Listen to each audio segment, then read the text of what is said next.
Merci pour ce beau chant. Les paroles, vous irez les chercher. La musique, c'est d'abord le son est doux. Et donc, il faut aller vers une campagne législative apaisée, entendre Jacques Chirac que la vie politique devait être apaisée. Et là, patatras, comme ça, par un coup de tête, une dissolution insensée par Emmanuel Macron. C'était dans la tête, en tout cas, de tous les électeurs français. Et seulement, il y avait un problème de calendrier. Ça n'urgeait pas. Mais pourquoi Emmanuel Macron a dissous, en tout cas, l'Assemblée générale, sa majorité relative, à laquelle il a gouverné 2 ans la France, alors que le mandat des députés est de 5 ans. Et donc, au moment de la dissolution, il faut dire que Macron, avec Bruno Le Maire, ils ont placé la France en situation de faillite économique et qu'ils avaient caché de dire à d'autres partis politiques, sauf le Front National qui était au courant, que finalement, il avait besoin d'une cohabitation. C'est un jeune, ce que je disais, il veut faire la campagne en chamboulant tout, en mettant ses amis en difficulté. Et donc, le président de l'Assemblée, la présidente de l'Assemblée dans tous ses états, le Premier ministre ne sait pas où ce qu'il en est actuellement. Maintenant, il commence à nous parler de retraités qui paient les retraites. Il y a, semble-t-il, plus, en tout cas, des inactifs à prendre en charge. Mais les problèmes seront résolus parce que nous aurons un budget d'État pour redresser, parce que c'est un problème de redressement, c'est comme une entreprise. Lorsqu'elle fait faillite, on cherche d'autres repreneurs. On va aussi aller chercher au niveau des enquêtes d'opinion qu'on appelle les statistiques, pour que ce soit clair pour nous. Je sais qu'à la date d'aujourd'hui, Macron n'est pas intéressé par les études d'opinion, c'est bien dommage pour lui. Il a cherché, il faut qu'il trouve. Et donc, c'était une fuite en avant pour masquer son échec après 7 ans de gestion Macron. Et donc, ce qu'on appelle en économie d'entreprise, lorsqu'une entreprise fait faillite, il faut essayer de retrouver d'autres repreneurs. Et donc, en politique, c'est ce que j'appelle un appel d'offres politiques. Et donc, les partis politiques, ils se sont constitués pour aller vers cette échéance inattendue, brusque comme ça, où on n'a pas le temps vraiment de les convaincre. Il faut parler avec les électeurs. Cette campagne qui s'est faite debout, ben, de toute façon, gouverner, c'est prévoir. Il y a un problème de calendrier électoral qui se pose, pas à nous. Le problème, pour nous, la gauche, nous avons l'expérience Jospin. Lorsqu'il y avait eu cette dissolution hasardeuse, en prenant prétexte, en tout cas, les immigrés, c'est Alain Juppé, c'était le meilleur d'entre nous, mais je pense que c'était plus de la triche qu'autre chose, calcul politique, parce qu'il était tellement attaché au septennat, il était le meilleur, en tout cas, du côté, parmi les amis de Jacques Chirac, il voulait s'accommoder au septennat, 2 ans passés, en tout cas au gouvernement, il fallait dissoudre pour avoir un septennat avec Jacques Chirac. Et ça n'a pas pardonné. Maintenant, pour le cas de Emmanuel Macron, c'est plus étonnant. Il avait, en tout cas jusqu'à la date de la dissolution, une majorité relative, pas absolue. Il a pu gouverner avec ça. Et il demande encore aux Français qu'on lui donne encore une majorité, en tout cas relative. C'est ce que les Français ne vont pas lui donner parce qu'il a quand même mis le pays dans un état de faillite économique. Et donc, il n'a pas dit au peuple français comme quoi que finalement il y avait un protocole avec l'Union européenne, jusqu'à la fin de la mandature, il fallait ramener en tout cas le déficit budgétaire de la France à hauteur de 3%. Et donc, c'est là où il a craqué. Il n'a plus les ressources, on va dire les recettes, pour répondre en tout cas à ce déficit qui ne faisait que se creuser parce qu'il a fait des mauvais choix. Parce que le gouvernement aussi a des choix à faire. L'économie, c'est ça. Dans l'économie, nous avons des choix. Et donc, quand il y a eu la pandémie, il a préféré l'économie était statique à l'arrêt, où la finance comme l'économie réelle comme la finance était au même niveau. Et donc, il a préféré, au lieu ce qu'il a appelé le quoi qu'il en coûte français et pas allemand. Et donc, il fallait, au lieu de faire tourner les entreprises par le système existant, quand il y a pollution, en tout cas de l'air dans les grandes villes, c'est l'alterner différencié par les immaculations, c'est ce qu'on appelle la rotation. Il fallait simplement faire une rotation des entreprises, c'est ce qu'il n'a pas fait. Il a préféré prime à la casse. Donc Macron ne sait pas qu'en temps de crise, il faut être orthodoxe, c'est-à-dire veiller à la dépense. L'économie, c'est l'ordre de la dépense. Il a laissé défiler le déficit. Voilà, c'est vraiment l'homme politique qui a préféré agir dans ce sens de populisme de Macron. Il croyait que la France était une grande vache à lait, et donc il a laissé, en tout cas, défiler le déficit en faisant des cadeaux. Et donc, les amis, ça pouvait tenir un moment. J'étais le premier à signaler qu'il fallait faire plutôt des rotations que de dépenser, en tout cas drôlement, l'argent des Français. Maintenant, j'avais signalé, je pense que Christine Lagarde, qui est du côté de la Banque européenne, avait entendu le message. Elle viendra aussi dire la même chose, que finalement, les promesses politiques sont les dettes de demain. Donc aujourd'hui, nous avons entre les mains cette dette qu'on appelle souveraine, que nous ne pouvons pas dire devant l'Union européenne, ça c'est l'affaire Macron. L'État a une continuité. Et donc, nous ne sommes pas impressionnés par cette dette-là. Nous n'aurons même pas à renégocier les échéances pour ramener les déficits budgétaires de l'État, parce que l'État a aussi des ressources. Donc, ça passera par les impôts. Nous n'allons pas bouger les impôts, parce que ça fait partie des ressources, une recette de l'État.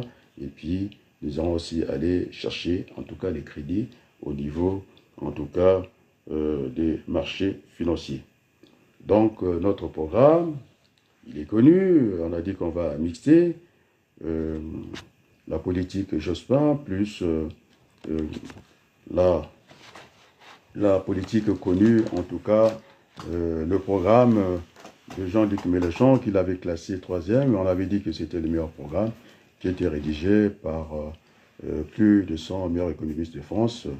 Et j'avais regardé moi-même, c'était un programme équilibré et qui devait nous ramener au plein emploi, puisque là, Gabriel Attal commence à nous parler, en tout cas de la retraite, mais on sait que nous allons faire fonctionner cette économie avec deux pieds, contrairement au géographe Jordan Bardella, qui devient hésitant, il ne croit plus en lui, il commence à exiger ce qu'on appelle une majorité absolue. Mais nous, quelle que soit la majorité que le peuple français donnera à la gauche, qui sera complétée en tout cas des ministres d'ouverture du côté de Dominique Villepin, finalement, au deuxième tour, il ne sera plus question de faire le Front populaire. Rocard nous a montré le chemin, nous allons ouvrir, nous allons faire une ouverture à droite avec les ministres de Villepin, d'avoir ce Front populaire, on n'est pas laisser en tout cas le Front national arriver au pouvoir comme ça. Ça aura des conséquences fâcheuses. La France n'est pas isolée dans le monde. En tout cas, c'est le rayonnement de la France. La France a des intérêts en Afrique et dans le reste du monde. Donc, ça sera quelque chose de très grave Et donc, ce jeune Algérien, non, Français d'origine algérienne, et puis de l'autre côté, l'Italie. Oh, on connaît le programme, en tout cas de l'extrême droite en Italie. Ils ont déchanté tout de suite sur l'immigration, disant que c'était le problème. Parfois, l'économie dans l'économie, en tout cas l'immigration est parfois la solution. Donc, le gouvernement d'extrême droite, des Georgios, je pense, comme on l'appelle, ils ont déchanté assez rapidement et donc ils étaient obligés de renoncer à leur politique. Et donc, il s'agit, en tout cas, de répondre à cet appel d'Emmanuel Macron qui a fait faillite, la faillite qui est là, d'avoir ce gouvernement de la République, c'est-à-dire le Front populaire additionné, en tout cas aux amis qui vont venir de droite du côté de Dominique de Villepin, c'est ce que j'appelle le Front populaire, donc au deuxième tour, ne pas calquer l'élection européenne où le Rassemblement national a fait le plein de voix. C'était un vote de contestation, de protestation, plafonné à 300%. Maintenant, les statistiques que moi j'aime aussi, il y a une remontée, en tout cas de la gauche, en vase communicant. Et donc, ça sera, il ne faut pas céder à l'émotion. Il s'agira de l'avenir de la France. Et donc, le ticket, le deuxième tour, ça sera pas le vote de protestation, et plutôt du redressement de la Maison France. Et donc, voilà à quoi nous serons attelés. Donc, avec des objectifs pour ramener déjà, d'une part, le déficit, parce que nous avons un protocole caché jusqu'à 2027 de ramener le déficit. Et donc, nous aurons le temps pour ça. Maintenant, la balle est entre les mains de l'imprévisible Emmanuel Macron. Est-ce que l'élection, on aura une majorité pour une année, parce qu'il a le pouvoir de dissolution. Au bout d'un an, il peut toujours demander encore aux électeurs de venir, en tout cas, appeler encore les électeurs à un autre vote. Et donc, soit nous allons travailler sur les deux hypothèses, la dissolution, non, une mandature d'un an, s'il y a dissolution, on repart encore, sinon, si il donne le temps à cette nouvelle majorité qui va s'installer, ça ne sera plus lu parce que déjà, les sondages, ils n'aiment plus, les sondages disent que pour Macron, c'est une page tournée, donc on parle d'extrême droite, extrême gauche, non, en tout cas, au niveau de la coalition de gauche, il n'y a pas d'extrême là-dedans. La lutte ouvrière fait sa part, et d'autres, en tout cas, mouvements de gauche qui ne sont pas avec le 4 pôles. Il a voulu introduire le sexe de notre côté. Je pense que c'est lui qui a fait l'éducation sexuelle dans une école primaire, dans le 9e arrondissement, dans une école d'application, avec les enfants de CI2 pour leur parler du sexe. Mais je pense que quand on est dans cette grande famille, nous n'aurons pas le temps parce que la tâche est immense pour redresser la France et nous n'aurons pas le temps de parler des libertés individuelles. Nous sommes là pour l'intérêt général et puis la mission, elle est excitante de redresser la France. Donc ça sera cette émission. Et donc, les amis, la vérité, qu'il y a eu un deal entre Macron, je disais que c'était des enfants, en tout cas, nés du même accouchement, qui jouent avec les institutions de la France, fragiliser la République, la démocratie, et donc on ne peut pas gérer de cette manière-là, et donc il faut aller, en tout cas, participer à ce vote-là, et maintenant, nos équations personnelles, la discussion entre les hommes, il faut éviter ce débat des personnes, ce que j'appelle le jugement de valeur, puisqu'on va parler de statistiques. Moi, les statistiques que j'ai à la date d'aujourd'hui, avant que je vienne sur ce combat, en tout cas d'individus, j'ai la dépêche qui nous parle des élections législatives en 2024, la chute en tout cas de la cote de popularité d'Emmanuel Macron, remontée de la gauche et vote barrage contre l'exécutif, c'est-à-dire contre le gouvernement. C'est insensé de dissoudre par un coup de tête sa propre majorité à l'Assemblée nationale. La vérité, Emmanuel Macron a plongé la France en faillite, c'est-à-dire ce qu'on appelle une dette souveraine avec le poids qu'il en coûte. Et nous serons attelés à aussi, je disais, l'autre objectif sera en tout cas d'aller vers le plein emploi. Donc, à gauche, nous aurons en tout cas à ramener le déficit de la France à hauteur de 3% jusqu'en 2000, à la fin de la mandature Macron. Et puis, de l'autre côté, il ne faut pas qu'on passe tout le temps, sinon on aurait dit c'est une affaire de faillite, il faut voir avec Macron. Et donc, nous allons nous atteler à cette tâche, cette mission, en tout cas exaltante, de remettre la France dans les conseils des nations. Et donc, nous allons essayer, en tout cas, puisque Attal maintenant comprend qu'il y a un problème de retraite, je pense que Jospin, en demandant l'effort, en tout cas, de tous les Français qui participent, en tout cas, à la vie, en tout cas, politique de notre pays. Et donc, il fallait solliciter tout le monde. Oui, c'est vrai, les discours mielleux, qui étaient appréciés par le patronat, du géographe Jordan Bardella. On n'est pas en géographie, bien sûr que nous utilisons de temps en temps les mêmes outils parce que je suis aussi pluridisciplinaire quand on parle de recensement. En géographie, nous parlons d'inventaire et donc il y aura ces droits d'inventaire.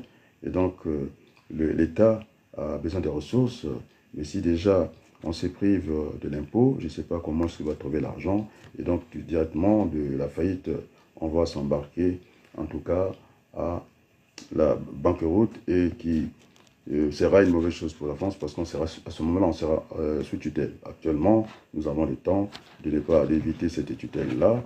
Et donc, nous allons aller vers le plein emploi par la réduction du temps de travail, c'est-à-dire la semaine de 32 heures. Déjà, ça va nous donner des emplois. Et d'ailleurs, l'expérience en France et ailleurs, on a vu, en tout cas au Japon, Microsoft passer à la semaine de 4 jours, non seulement il n'y a plus d'efficacité, ça vous fatigue moins, ça libère le temps, mais pour aller déployer aussi la consommation. Et donc, nous irons dans ce cadre-là pour aller vers le plein emploi. Je pense que si Macron ne dissout pas l'Assemblée dans une année, dans 3 ans, je pense que nous aurons atteint en tout cas le plein emploi, c'est-à-dire que puisqu'il parlait de la population active, les gens en âge, en tout cas, de travailler. Et donc, on essaiera d'être en deçà de 5%, c'est-à-dire c'est ce qu'on appelle le plein emploi, au niveau du critère de l'Organisation internationale du travail. Donc, ça sera la politique. Et donc, tout le monde a compris. Il faut pas, il y a aussi la pénibilité des métiers. Mais je pense qu'il faut, en tout cas, réduire le temps de la retraite. La retraite à 60 ans n'est pas une mauvaise chose, bien au contraire. Il ne faut pas que les gens aillent à la retraite avec tout le dos cassé, ne pas jouir de leur retraite. Et donc, je pense qu'il faut les faire partir au juste à temps, je ne l'ai pas dit avant, au juste à temps pour qu'ils puissent bénéficier de leur retraite.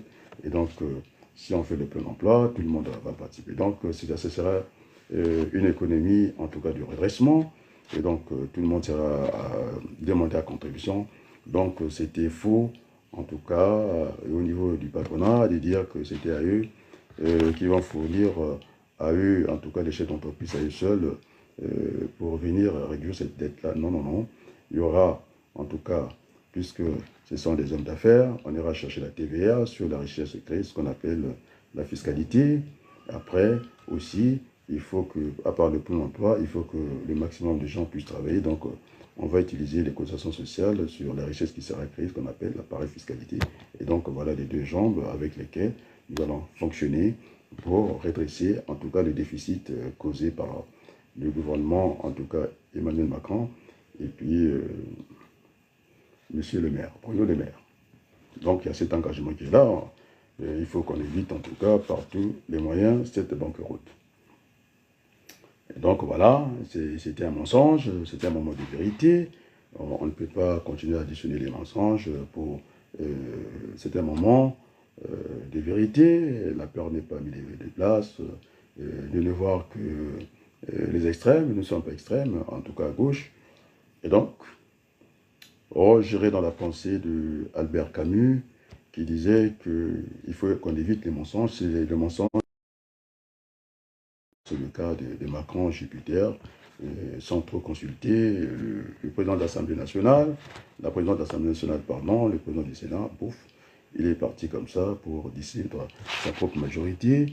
Et il sait très bien qu'il ne peut pas avoir la majorité, en tout cas absolue, mais le problème ne se pose pas à gauche, qu'on ait cette majorité relative ou cette majorité absolue. Nous sommes prêts à gouverner ce pays. Le plan de Jean-Luc Mélenchon existe, qui sera croisé. D'ailleurs, il est connu au niveau de l'Europe, donc c'est par là. Et puis aussi avec cette ouverture qui sera à droite. Et donc, nous allons ajuster, c'est-à-dire nous allons aller vers cette synthèse-là pour redresser le pays. Alors, donc, maintenant pour venir, en tout cas, aux statistiques, comme j'ai dit, et donc au premier tour, il faut éviter un peu de discussion comme ça, le débat des personnes. Je pense que ce n'est pas dans l'intérêt, il y a trop de directions. J'ai pu lire le programme de la gauche ici, il y a trop de génériques là-dedans. Je ne sais pas, on parle d'autre chose. Ici, c'est le redressement de la France qui importe parce que le pays est en faillite par Macron. Il faut redresser. Et donc, nous avons donné notre plan, comment nous allons agir.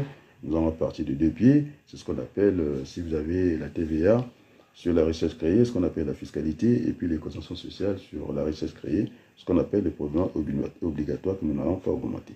Parce que l'État est un agent économique et nous allons manquer de ressources.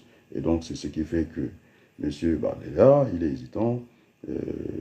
Il commence à chercher des fuites en avant pour ne pas aller à Matignon. Qu'est-ce qu'une faillite économique? C'est l'incapacité de la France à faire face à ses dettes. C'est ce qu'on appelait avec le plan qu'il en coûte la dette souveraine. Il faut y faire face à mesure qu'elle devienne éligible le quoi qu'on coûte. Donc c'était la prime à la casse. Alors, nous allons parler du budget rapidement. Je vais venir sur cette guerre des chefs, éviter en tout cas ces débats-là. Et puis on y va tranquillement, en tout cas sur des jugements de valeur. Moi j'ai pris aussi, je suis statisticien des formations, j'ai pris deux sources. YouTube, je ne travaille pas avec l'autre source, comment on appelle, en tout cas les concurrents de YouTube. Moi je pense que YouTube c'est plus sérieux, on peut pas voir les vues deux fois. Une fois vous avez vu, vous êtes en tout cas identifié, vous ne pouvez pas faire deux fois. Et donc je vois Raphaël Glucksmann sur la chaîne France Inter, qui est une grande chaîne d'ailleurs. Alors, en nombre de j'aime, il fait 1900. 1900 j'aime. En nombre de vues, il est à 179 000 vues en 10 jours. Alors, on critique Mélenchon. Mélenchon sur l'hebdo France 5, Jean-Luc Mélenchon, il fait combien de j'aime? 11 000 j'aime. Là-bas, il y a 1900. Il fait quand même 510 340 vues en 3 jours, donc il n'y a pas photo. Donc on ne va pas me dire que si les gens like jusqu'à 11 000, c'est qu'ils veulent écouter, en tout cas, le candidat qui était le mieux préparé, qui était sorti 3e, lors de la deuxième, en tout cas, lors de la dernière présidentielle. Donc je pense que nous devons avoir des débats d'un bon niveau, à la manière de Socrate, c'est-à-dire le combat d'idées. Bon, maintenant, les moyens, ils vont discuter les événements. Oui, on a un événement là-dedans. Et puis, les petits, ils discutent ce qu'on appelle les personnes. Donc, le débat des personnes, puisque en démocratie, ce n'est pas la dictature. Alors, je voulais aller à l'endroit de François Hollande. En tout cas, c'est lui qui a fabriqué Macron. Les résultats, on l'a réussi. La France est en faillite. Et donc, de dire quand même à celui qui a organisé assez rapidement, en tout cas, a pris les bonnes initiatives de mettre la gauche en mouvement, le Front populaire. Alors c'est très facile, puisqu'ils sont toujours dans des compromis avec son fils Macron, et qui n'aura pas en face quelqu'un de la majorité Macron. Donc, à lui aussi, je pense que non, il ne faut pas dire autrui ce que nous ne voulons pas qu'on nous dise. Ah oui, dans la politique, il y a ce qu'on appelle, puisqu'il était socialiste, avec Mitterrand, nous étions là, avec Rocard, il y avait des candidats naturels et puis il y avait des candidats virtuels. Je pense que c'était Mitterrand qui était le candidat naturel du Parti socialiste. Et donc, il ne faut pas, en tout cas, être malhonnête comme ça. Il faut rendre à César ce qu'il y a à César. Alors, Jean-Luc Mélenchon, là, je l'ai dit, moi j'ai des statistiques de France Inter, ce sont des grandes chaînes. Raphaël Glucksmann, il est à 1900, je dis bien, 179 000 vues en 10 jours. Et Jean-Luc Mélenchon en fait 11 000, il cartonne, 11 000 j'aime, c'est-à-dire les gens aiment ça. Et puis, en 3 jours, il est quand même à plus que de la moitié, à 510 000 vues, 340. 510 000 vues, 340. Et donc, il n'y a pas photo. Il ne faut pas à nous amener des jugements de valeur comme ça. Moi, je pense qu'en marketing, l'emballage ne fait pas le produit, c'est plutôt le produit qui fait l'emballage. Donc, évidemment, ces débats-là, le moment de candidature arrivera, et puis finalement, si nous commençons à discuter comme ça, alors que nous sommes à un moment historique, que la gauche revienne au pouvoir, c'est provoqué par Macron, parce qu'il pensait qu'il voulait gouverner, il voulait aussi la cohabitation, goûter, ce garçon terrible, il veut tout goûter, et en tout cas fragiliser la Ve République. Et donc je pense que, je le dis avec beaucoup de fermeté à François Hollande, en démocratie, on parle, on prend le temps d'écouter l'autre. Alors si il veut que Jean-Luc Mélenchon puisse se taire, alors c'est François Hollande que nous avons accompagné à Creil pour qu'il devienne président. Il avait fait la promesse qu'il n'a jamais tenue, on ne l'a jamais vu à Creil.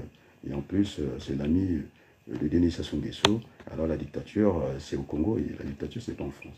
Avec beaucoup, je suis très apaisé, je suis très calme. Alors il faut laisser les débats se dérouler en entendant la personne qui mène une très bonne campagne parce que c'est un moment historique, la gauche doit revenir au pouvoir. Et donc nous avons l'onction, en tout cas de Lionel Jospin, puisque les statistiques, les études d'opinion, on peut les orienter. Alors que j'ai écouté Jospin très tranquillement. Je pense que les gens n'ont pas bien compris, n'ont pas lu entre les lignes. Il a dit effectivement, il y a un mauvais sentiment envers ce candidat, en tout cas de la gauche aujourd'hui, c'est lui le référent, on ne peut pas faire autrement. C'est comme une affliction des Africains, ça n'a pas de sens. Il faudrait qu'on soit logique avec nous-mêmes. Les frondeurs, ils ont leur place dans cette gauche-là. On ne peut pas être un frondeur isolé et puis chez le gouvernement, être Premier ministre, ça ne marche pas. Or, ça me rappelle un peu les pratiques dans mon pays d'origine, puisque je suis binational. Sassou Nguesso, autant l'Issouba, et cette démocratie fracassée, vous avez un député et puis vous vous retrouvez, en tout cas président de l'Assemblée, ça ne marche pas comme ça. Donc il y a des règles d'or en démocratie. Alors le Premier ministre, on ira les chercher là où il y a plus de députés. Donc naturellement, je dis naturellement, je ne sais pas comment ça s'est passé, il est en train de faire une campagne, et donc il faut le respecter. Je pense que la nomination de, comment on l'appelle, de Jean-Luc Mélenchon, ça ne va pas faire fuir la bourse, ça ne va pas fermer la bourse, bien au contraire. Il a un programme qui a été salué au niveau de l'Europe, et donc on lui doit ça. Et donc maintenant, on peut dire ce qu'on veut, mais je pense que Lionel Jospin a dit il ne faut pas tenir compte de la surface du cheval et pour aller dans sa profondeur, je crois. Donc je dis la même chose que lui. Et donc l'emballage ne fait pas le produit, c'est plutôt le produit qui doit faire l'emballage. Je prends un exemple, si vous avez un carton, en tout cas, bien entouré de feuilles d'or, si à l'intérieur c'est pourri, alors ça, c'est ce qu'on appelle un marché de Dieu. Il ne faut pas avoir ce marché-là. Et alors, de l'autre côté, le deuxième cas, si vous avez un carton, en tout cas froissé, à l'intérieur c'est bon, alors les gens reviendront, ça sera en tout cas dommage, il fallait quand même veiller en tout cas à la présentation du produit, et donc on vous fera juste ces observations, mais de l'autre côté c'est cuit, en tout cas plus personne ne viendra. C'est un attrape-nigo. Voilà, un marché de Dieu, on appelle ça. Maintenant, si on veut être en conformité avec nous-mêmes, et le produit et l'emballage doivent être conformes, et c'est ce que nous allons donner aux Français, ce vote du redressement national de la France, parce que la France est en faillite à la date de la dissolution. C'est ça la vérité. Donc, il n'allait pas chercher le midi à 14 h. Il faut se mettre en ordre de marche. Là, l'élection n'est pas encore jouée jusqu'à dimanche. Je pense qu'il n'y aura même pas de surprise. Je pense que, puisque les Macron ne seront plus là, les Français n'en veulent plus. Ils ont mis le pays, en tout cas en faillite. Continuer avec les amis, en tout cas de Macron. La France sera sous tutelle. Donc, nous avons encore le temps de redresser, en tout cas la France. Nous avons le linge Jospin qu'il a fait. Et donc, il n'y a pas de raison. Nous avons l'expérience. Et quant à la politique de Jordan Bardella, il est hésitant, c'est un géographe, et il veut une majorité, en tout cas absolue, qu'il n'aura pas, parce qu'à la sortie de l'élection européenne, plus les contestations, le vote de contestation, il arrive à 30%. Additionné avec Éric Ciotti, je ne pense pas qu'ils peuvent prétendre à la majorité absolue. Donc, nous, majorité absolue ou relative, nous sommes prêts pour, en tout cas, redresser la situation de notre beau pays, la France. Sur ce, je vais vous dire un grand merci. Au fil, en tout cas, de la campagne, on viendra pour éclairer la lanterne du peuple français parce que il faut pas, le mensonge n'est pas de mise ici, donc il faut laisser Jean-Luc Mélenchon, j'ai vérifié les statistiques, c'est un homme qui reste populaire et je pense qu'il est sérieux. Il a fait 32 ans au Parti Socialiste, donc contrairement, c'est trop facile de venir comme ça. Moi, j'aime pas ça. Je suis quelqu'un qui marche droit dans ses bottes et donc il faut lui laisser animer la campagne. Pour le moment, que n'en déplaise, c'est le candidat naturel de le Front populaire. Maintenant, quand on va élargir avec les autres, l'ouverture à droite, ça sera le Front républicain. À droite, donc, il n'aura pas toutes les manettes et je n'y crois pas. Donc, il a la culture de gouvernement, il a été ministre de Jospin, donc ce n'est pas rien. Et donc, c'est pas un aventurier. Et donc, je pense que ces échecs, c'est une école. Comment on l'appelle, Colline, avant Colline, il avait beaucoup appris de ses échecs. Une fois, après plusieurs échecs, il est devenu l'un des meilleurs présidents du côté des États-Unis. Donc, les échecs, nous devons apprendre de nos échecs. Et donc, je ne doute pas, en tout cas, de la capacité de ce camarade qu'on ne s'est pas croisé. On était tous au Parti socialiste à l'époque, en tout cas, de Pierre Mauroy. Et puis voilà. Donc, je pense c'est trop facile de faire le débat sur sa personne. Alors, l'objectif, c'est d'aller au combat, d'arrêter avec nos génériques, Alors, il faut y aller. Et donc, la victoire est à notre portée, mais ce n'est pas encore joué jusqu'au dernier jour de la campagne. Il faut convaincre, et ce n'est pas des génériques, moi je suis ceci, et puis voilà, ma femme fait cela. Non, ça c'est pas le débat politique. Le débat, en tout cas, est là, on l'a donné. Nous sommes, en tout cas, les challengers, c'est l'extrême droite, mais l'extrême droite, son programme n'est pas crédible. Ça va entraîner la France. Ils ne vont pas réussir là où les amis de Macron n'ont pas réussi. Nous sommes là pour le redressement. Et donc, on sera dans cette logique de Lionel Jospin. Nous avons l'expérience de ça, puisque Gabriel Attal maintenant parle de la retraite. Alors, tout le monde sait que à la fin de la mandature de Lionel Jospin, en tout cas, les caisses de la tête étaient pleines, donc il n'y a pas de souci de ce côté-là. Maintenant, pour ces géographes, Jordan Bardella, la France, en tout cas, a son rayonnement dans le monde. Et donc, il y a le franc CFA, c'est-à-dire l'Afrique francophone. Et donc, il ne faut pas isoler la France. C'est pourquoi, sous forme de chapelet, je lui dis que pour qu'il mesure, en tout cas, la grandeur de la France, qu'il aille à l'Arc de Triomphe, où la flamme continue à s'allumer. La flamme s'allume jusqu'aujourd'hui, elle n'est pas éteinte.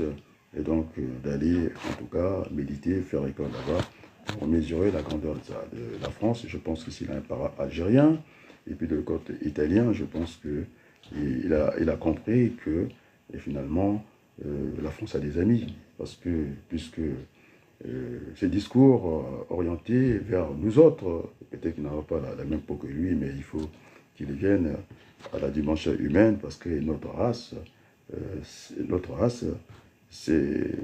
Non, notre cas d'identité, c'est la race humaine. Donc, sur ce, je vous dis un grand merci et je reviendrai assez rapidement pour, en tout cas, enrichir le débat politique. Et je vous remercie. Alors, en solidarité avec le peuple congolais, le Congo, qui a la dérive par les aventures des amis à Macron, Pouyanné, ce chef d'entreprise, que les Français ont dit 500 000 € par mois. Allez, on ne veut pas voir ton visage venir pleurnicher ici. Et donc, ce sont les amis. C'est là où, comment on l'appelle, Jordan Barbella a dit qu'il allait défiscaliser, en tout cas, le coût du travail. C'est une erreur parce que l'État va manquer de ressources. L'État est un agent économique. Donc, voilà les arguments que nous mettons à la place. Nous sommes partis, puisque la majorité, celle-là, est bannie par son propre chef. Donc, nous aurons affaire au Front National, mais le programme du Front National n'est pas crédible. Et donc, nous sommes partis pour gouverner en front républicain avec les amis de Villepin. Sur ce, je vous dis un grand merci. Et puis, ce beau chant en solidarité avec le peuple congolais, il est doux. Maintenant, les paroles, vous irez chercher.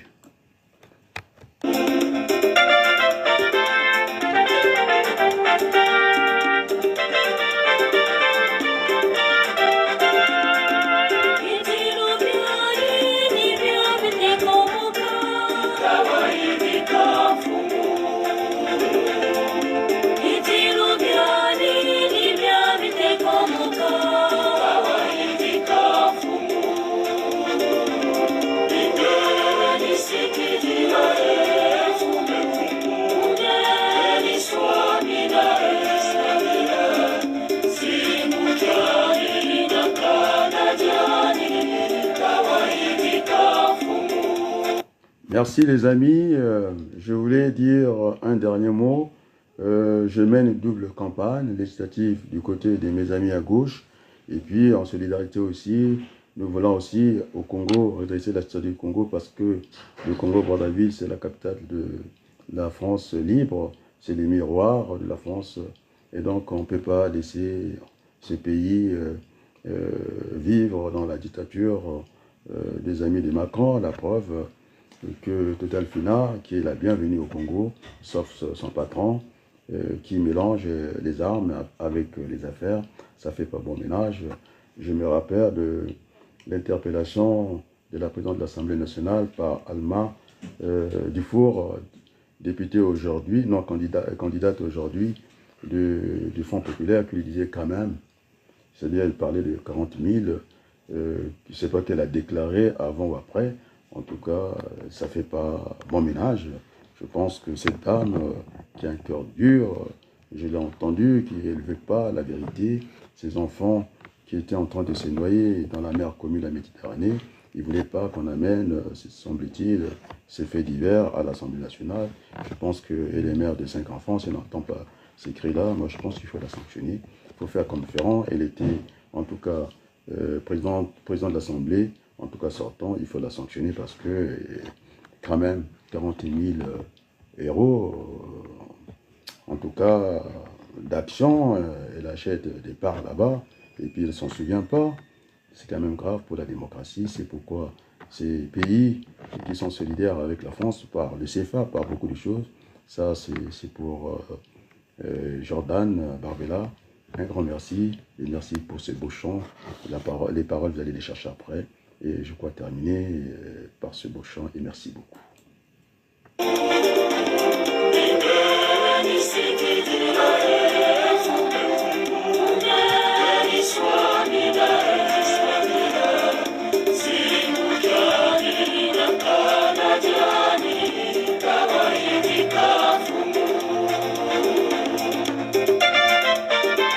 Merci et merci beaucoup.